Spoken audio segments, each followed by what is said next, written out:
श्री स्वामी समर्थ परिचय।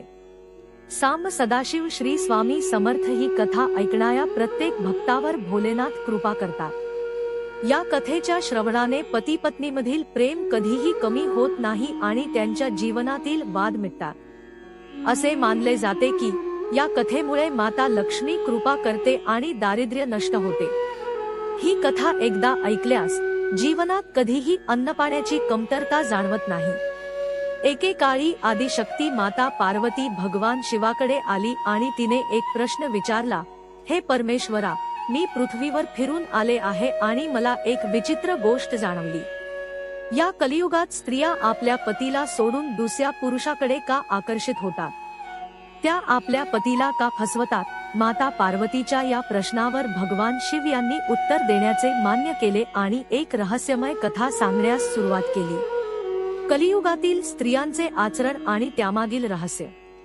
भगवान शिव म्हणाले, हे देवी पार्वती, तुझा प्रश्न अत्यंत महत्त्वाचा आहे। कलियुगात स्त्रियांचे हे वागणे काही साधारण नाही, तर यामागे कली पुरुषाचा शाप आहे। हा शाप स्त्रियांना इतर पुरुषांबद्दल आकर्षित करतो आणि त्यांच्या आचरणावर प्रभाव टाकतो। भगवान शिवांनी हे रहस्य एका कथेच्या माध्यमातून स्पष्ट केले। राजा नल आणि दमयंती यांची कथा। कलियुग सुरू होण्याच्या काळात नल नावाचा राजा होता। तो अत्यंत पराक्रमी आणि शस्त्रविद्येचा स्वामी होता। मात्र त्याला एक दुर्व्यसन होते, जुगार खेळण्याची सवय। याच काळात विदर्भ देशात भीष्म नावाचा राजा राज्य करत होता। भीष्मराजाने दमन नावाच्या राक्षसाकडून एक वरदान मागितले, ज्यामुळे त्याला 4 मुले झाली, दम, दंत, दमन आणि कन्या दमयंती। दमयंती ही अत्यंत सुंदर होती आणि तिच्या सौंदर्याची तुलना देवी लक्ष्मीशी केली जात असे। तिच्या गुणांमध्ये सौंदर्याबरोबरच शुद्धता, साधेपणा आणि नीतिमत्ता होती। संपूर्ण जगभर तिच्या सौंदर्याची चर्चा होती। हंसांचा संदेश। एके दिवशी राजा नल आपल्या राजमहालातील उद्यानात फिरत असताना त्याने काही सुंदर हंस पाहिले। या हंसांपैकी एक विशेष सुंदर होता, तो स्वर्गातून अवतरलेला वाटत होता। राजा नलने त्या सुंदर हंसाला पकडले। राजहंसाने विनंती केली, हे राजन, जर तू मला सोडलेस तर मी जगातील सर्वात सुंदर राजकुमारी दमयंतीपर्यंत जाईन आणि तुझ्या पराक्रमाचे तसेच तुझ्या सौंदर्याचे तिच्यासमोर वर्णन करीन। राजा नलने हंसाला सोडले आणि तो हंस थेट दमयंतीकडे पोहोचला। दमयंती आपल्या सखींसह बागेत विहार करत होती। तो हंस तिला दिसला आणि तिने त्याला पकडण्याचा प्रयत्न केला। तेव्हा हंसाने दमयंतीशी संवाद साधला, हे सुंदर राजकुमारी, तुला जर खरा, शीलवान आणि पराक्रमी पती हवा असेल तर राजा नल हा सर्वोत्तम वर आहे। त्याच्या तेजस्वी रूपाची, त्याच्या शौर्याची आणि त्याच्या सज्जनतेची सर्वत्र चर्चा आहे। या वर्णनाने दमयंती प्रभावित झाली आणि तिच्या हृदयात राजा नलाबद्दल प्रेम निर्माण झाले। तिने ठरवले की ती राजा नलशिवाय दुसऱ्या कोणत्याही पुरुषाशी विवाह करणार नाही। दमयंतीचा स्वयंवर। काही काळानंतर भीष्मराजाने दमयंतीसाठी स्वयंवर ठेवण्याचा निर्णय घेतला। स्वयंवरात अनेक बलशाली राजे आले होते, पण दमयंतीचे हृदय केवळ राजा नलसाठी धडधडत होते। परंतु स्वयंवराच्या दिवशी देवतांनीही आपली उपस्थिती दर्शवली। इंद्र, अग्नी, वरुण आणि यमराज हे देवही दमयंतीचे रूप पाहून प्रभावित झाले आणि ते लाच्या रूपात स्वयंवरात हजर झाले। दमयंती मोठ्या संभ्रमात पडली, कारण तिला खरा राजा नल कोण आहे हे ओळखता येत नव्हते। तिने देवतांची प्रार्थना केली आणि त्यावेळी देवांनी आपली खरी ओळख उघड केली। त्यांनी दमयंतीला आशीर्वाद दिला आणि तिने राजा नलाचा वर म्हणून स्वीकार केला।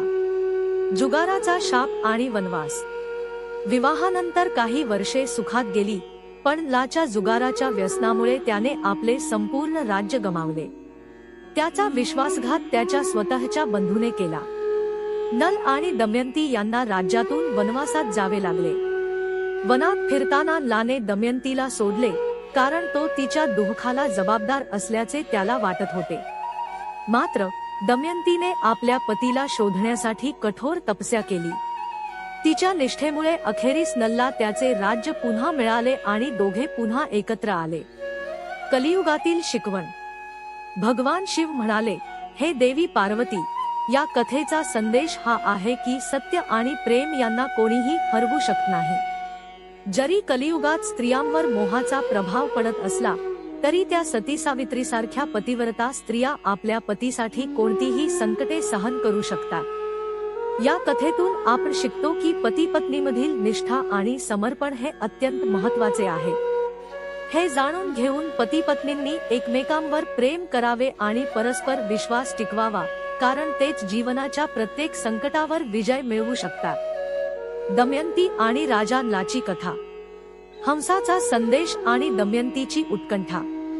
राजा नलाने दमयंतीच्या सौंदर्याबद्दल ऐकले होते आणि त्याला तिच्याशी विवाह करण्याची तीव्र इच्छा होती। त्याचप्रमाणे दमयंतीनेही हंसाच्या बोलण्याने प्रभावित होऊन राजा नलाला पाहण्याची इच्छा बाळगली। एका दिवशी एका राजहंसाने दमयंतीच्या पुढे जाऊन सांगितले की, हे राणी दमयंती, सोनभद्र देशाचा राजा नल हा अत्यंत धैर्यवान आणि देखणा आहे। जसे तू स्त्रियांमध्ये सर्वात सुंदर आहेस, तसेच राजा नल पुरुषांमध्ये सर्वात देखणा आहे। तुम्हा दोघांची जोडी परिपूर्ण ठरेल। हंसाच्या या शब्दांनी दमयंतीच्या मनातही राजा नलाला भेटण्याची तीव्र इच्छा निर्माण झाली। तिच्या मनात प्रेमाची भावना बहरू लागली। मात्र तिला समजत नव्हते की ती राजा नलाला कसे भेटू शकेल आणि त्याच्याशी आपल्या भावना कशा व्यक्त करू शकेल। राजा नलापासून दूर असल्यामुळे दमयंतीची प्रकृतीही खालावली होती आणि तिच्या अशक्तपणामुळे तिचे शरीरही क्षीण होऊ लागले। दमयंतीच्या स्वयंवराची तयारी। दमयंतीच्या वडिलांना, राजा भीष्मकांना असे वाटले की आता त्यांची मुलगी विवाहयोग्य झाली आहे, म्हणून त्यांनी संपूर्ण देशभरातील राजांना निमंत्रण पाठवून दमयंतीसाठी स्वयंवर आयोजित केले। हळूहळू विविध देशांतील राजे स्वयंवरासाठी विदर्भ देशात पोहोचू लागले। दुसरीकडे इंद्र आणि अन्य देवतांना देखील स्वयंवराची माहिती मिळाली आणि त्यांनीही त्या ठिकाणी उपस्थित राहण्याचे ठरवले। राजा नलालाही स्वयंवराचे निमंत्रण मिळाले, त्यामुळे तोही उत्साहाने दमयंतीच्या स्वयंवरासाठी निघाला। मात्र वाटेत इंद्राने त्याला अडवले आणि सांगितले, राजा नला, तू खूप सुंदर आणि बुद्धिमान आहेस। कृपया आमचा दूत हो आणि दमयंतीकडे जाऊन सांग की भगवान इंद्र, अग्नी, कुबेर आणि यम तुझ्याशी विवाह करण्यास इच्छुक आहेत। राजा नलाचा धर्मसंकट। राजा नलाने विनम्रतेने उत्तर दिले, हे परमेश्वरा, मी दूत म्हणून कसा जाऊ शकतो? मीही त्या स्वयंवरासाठीच जात आहे।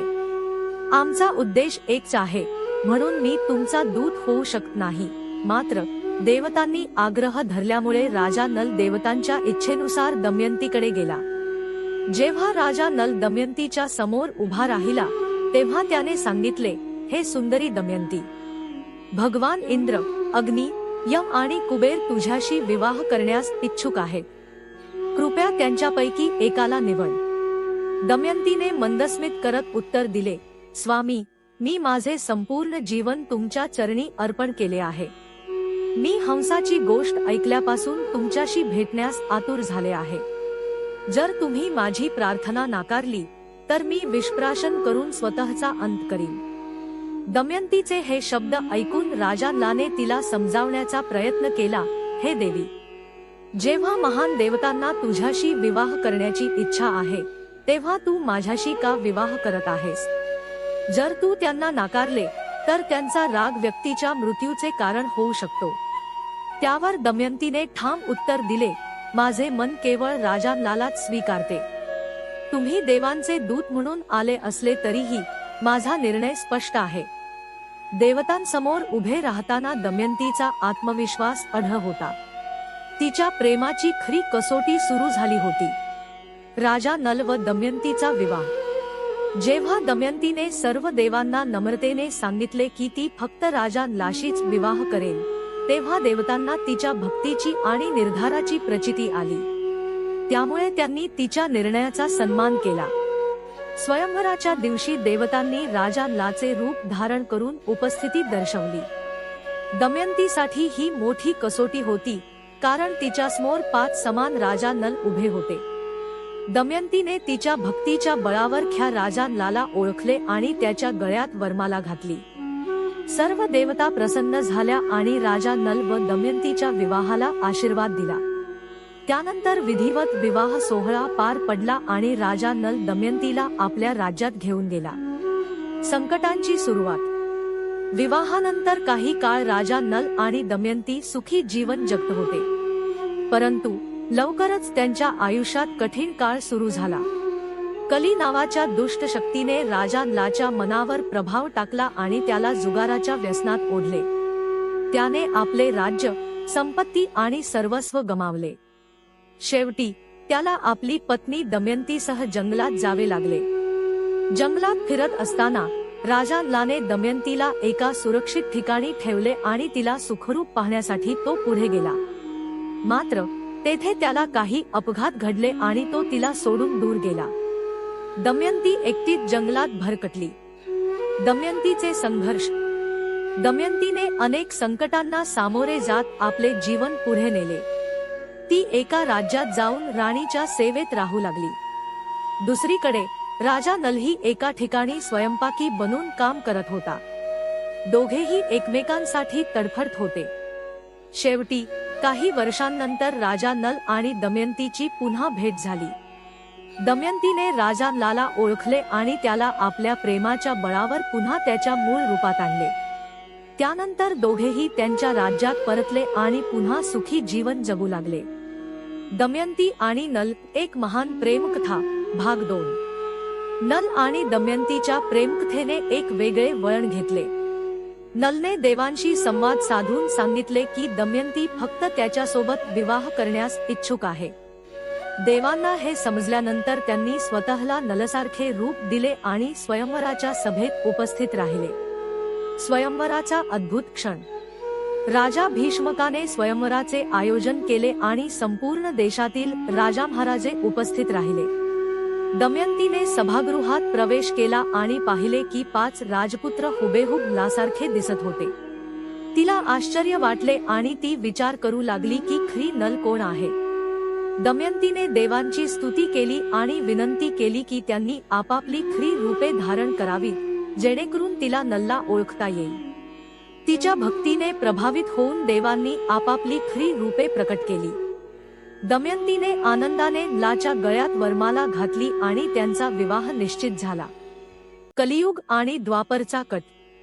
देव स्वर्गात परतत असताना त्यांची भेट कलियुग आणि द्वापरशी झाली।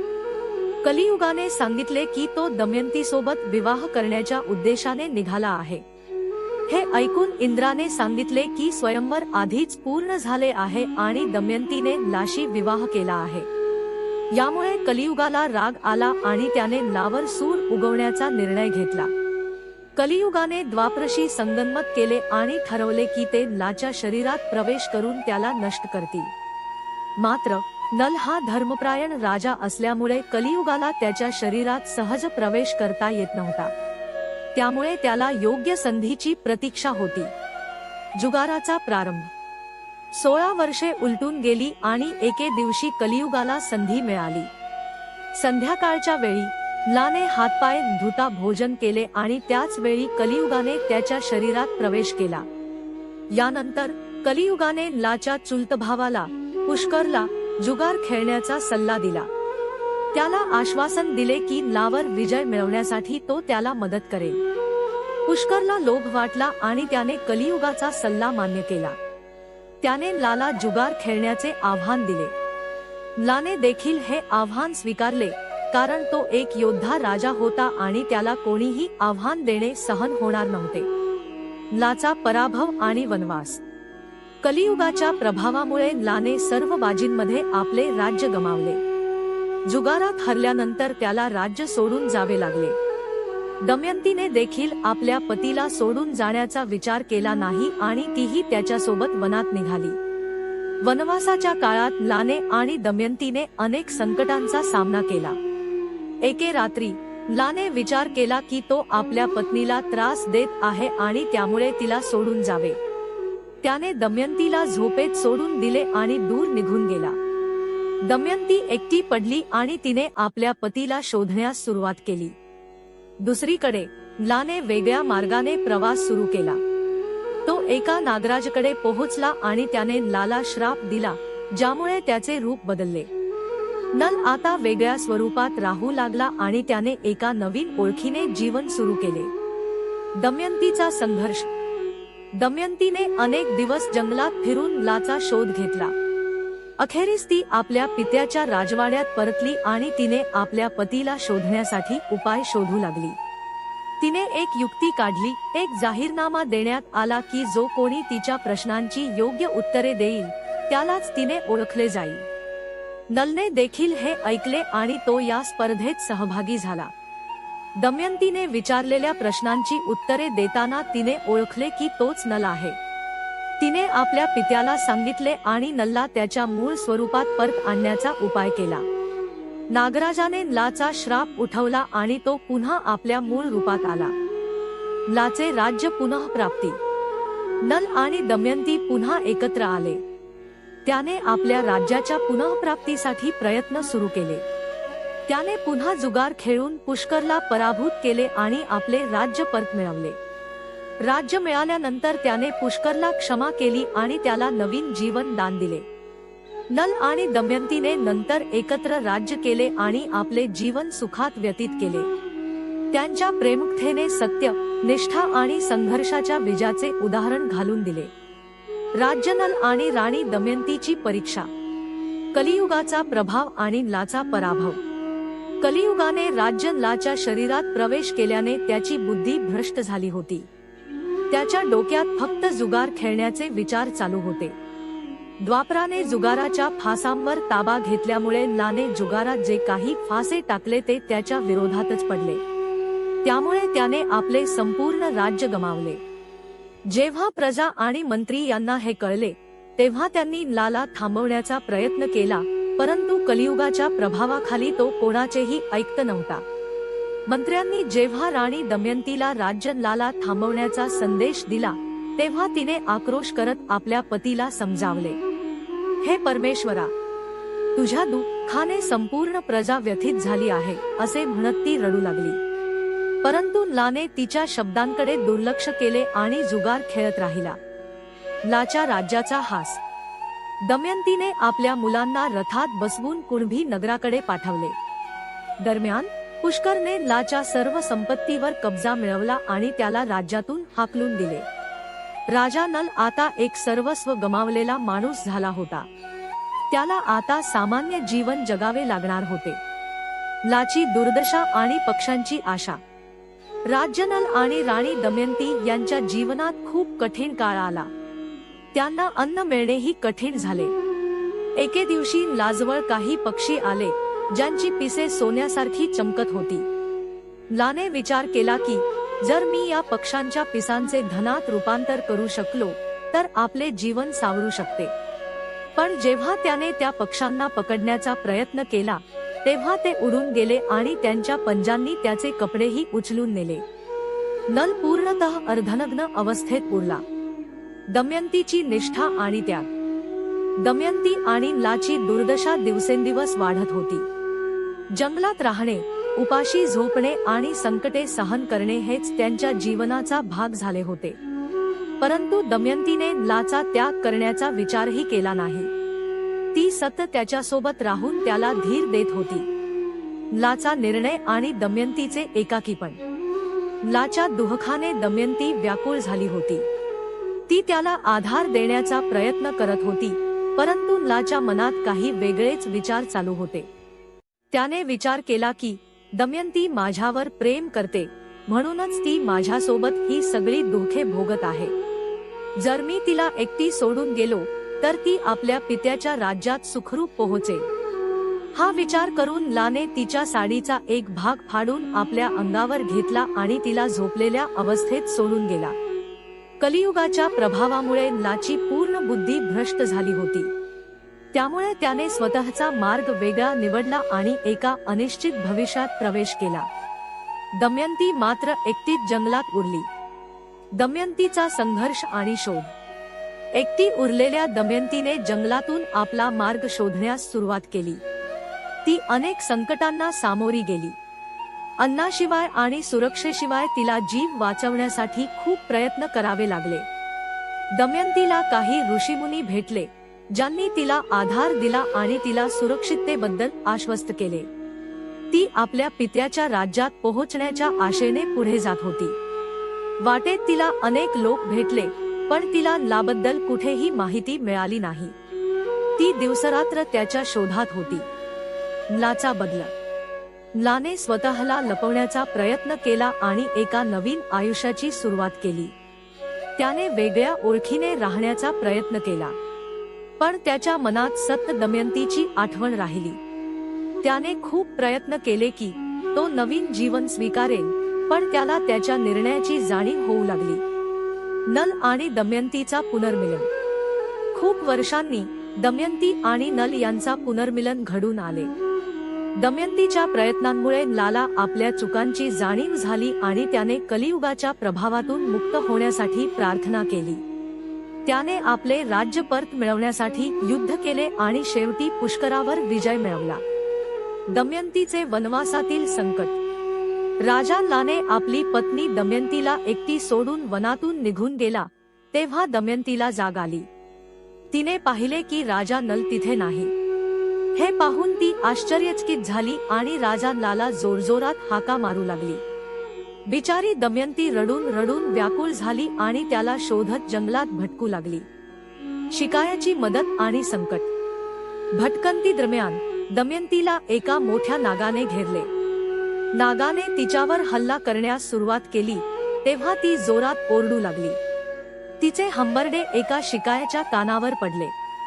शिकारीने पाहिले की एका सुंदर स्त्रीवर नाग हल्ला करीत आहे. तो धावत आला आणि आपल्या बाणांनी नागावर हल्ला करून दमयंतीचे प्राण वाचवले. शिकारीने दमयंतीला विचारले, हे सुंदरी, तू कोण आहेस आणि अशा प्रकारे का भटकत आहेस? दमयंतीच्या अद्वितीय सौंदर्याने तो प्रभावित झाला आणि तिच्या प्रेमात पडला. त्याने तिच्याशी गोडगोड बोलू लागला आणि तिच्यावर प्रेम व्यक्त करू लागला. पण दमयंतीला हे मान्य नव्हते. राजमातेची मदत. तिच्या वेडसर वागण्यामुळे गावातील लोक तिला वेडी समजू लागले आणि लहान मुले तिची चेष्टा करू लागली. शेवटी राजमातेच्या नजरेत दमयंती पडली. राजमातेने आपल्या सेविकांना सांगून तिला राजवाड्यात बोलावले आणि विचारले, हे सुंदरी, तू कोण आहेस? अशा परिस्थितीत फिरताना तुला भीती वाटत नाही का?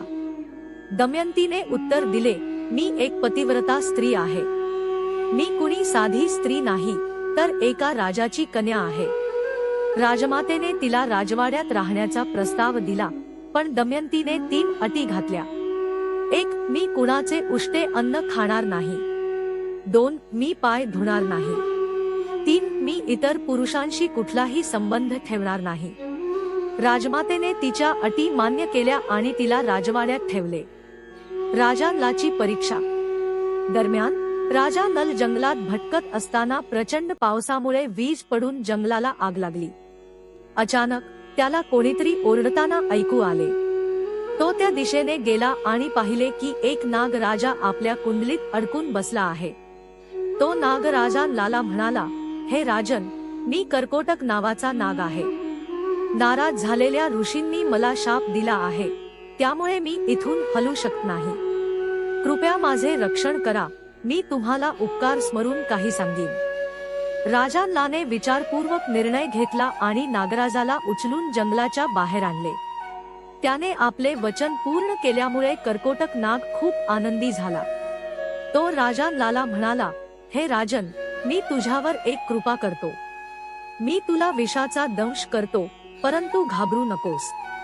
यामुळे तुझा शरीररंग बदलेल आणि तुला ओळखणे कठीण होईल. राजा नलाने कर्कोटकच्या सांगण्याप्रमाणे केले आणि त्याला दंश करून घेतला. त्या विषामुळे त्याचा रंग बदलला आणि कोणीही त्याला ओळखू शकत नव्हते. दमयंती आणि राजा नल यांची पुनर्भेट. राजा नल आणि दमयंती यांच्या जीवनातील या विलक्षण संघर्षमय प्रवासानंतर त्यांच्या भेटीचा क्षण अत्यंत भावनिक आणि हृदयस्पर्शी ठरला. दमयंतीला शोधण्यासाठी पाठवलेला ब्राह्मण सुदेव अखेर तिच्या वडिलांच्या राजवाड्यात पोहोचला आणि तेथे त्याने दमयंतीला पाहिले. ती आपल्या मैत्रिणी सुनंदेसोबत एका धार्मिक विधीमध्ये सहभागी होती. सुदैवने तिला ओळखून तिच्याशी संवाद साधला आणि तिच्या वडिलांची स्थिती सांगितली। दमयंतीसाठी हा क्षण अत्यंत भावनिक होता। आपल्या वडिलांची आठवण येऊन ती रडू लागली।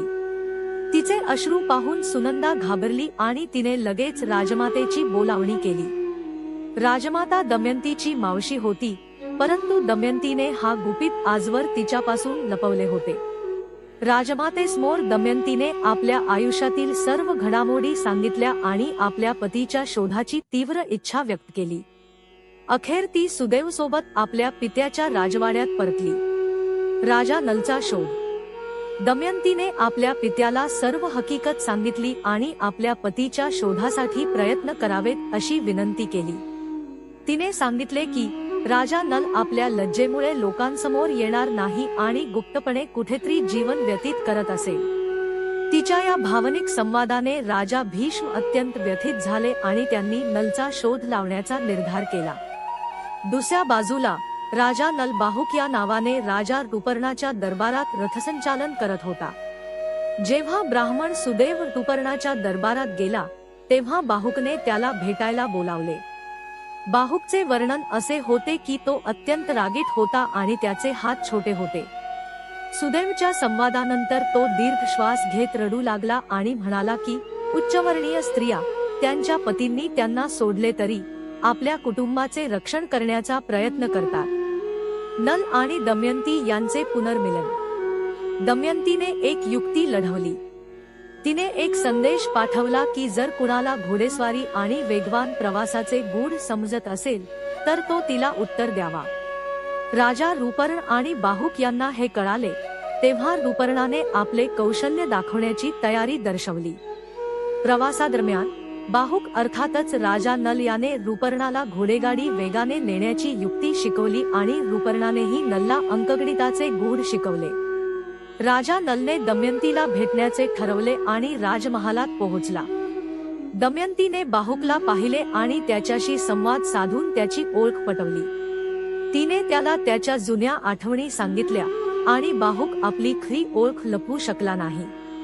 अखेर त्यांनी एकमेकांची ओळख पटवून घेतली आणि नल पुन्हा आपल्या मूळ स्वरूपात परत आला। नलचा संघर्ष आणि त्याचे परत राज्य मिळवणे।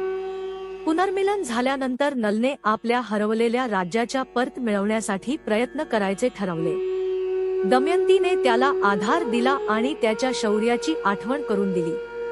नलने आपल्या जुन्या विश्वासू मित्रांना एकत्र केले आणि त्याने पुन्हा राज्य मिळवण्यासाठी युक्त्या आखल्या। जुगारात आपले राज्य गमावलेला नल आता अनुभवाने अधिक प्रगल्भ झाला होता आणि त्याने अधिक सावधगिरीने पुढील पावले उचलली।